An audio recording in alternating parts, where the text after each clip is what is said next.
মাগুরার শালিখা উপজেলায় ঢাকা-খুলনা মহাসড়কের সীমাখালী বাজারের ব্রিজটি ভেঙে পড়েছে।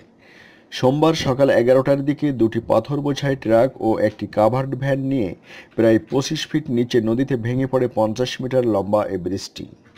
প্রত্যক্ষদর্শীরা জানান, পাথর বোঝাই দুটি ট্রাক ব্রিজের মাঝামাঝি পৌঁছালে হঠাৎ বিকট শব্দে সেটি ভেঙে পড়ে।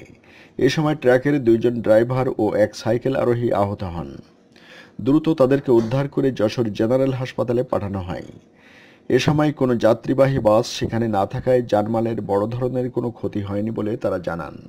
মাগুরার অতিরিক্ত পুলিশ সুপার তারিকুল ইসলাম জানান, অতিরিক্ত পাথর বোঝাই দুটি ট্রাক ব্রিজের মাঝামাঝি আসলে ধারণ ক্ষমতার অতিরিক্ত চাপ পড়ায় ব্রিজটি ধসে পড়ে। সে সময় গাড়ির মধ্যে থাকা দুইজন ও এক সাইকেল আরোহী আহত হয়। তাদেরকে তাৎক্ষণিক যশোর সদর হাসপাতালে নিয়ে ভর্তি করা হয়।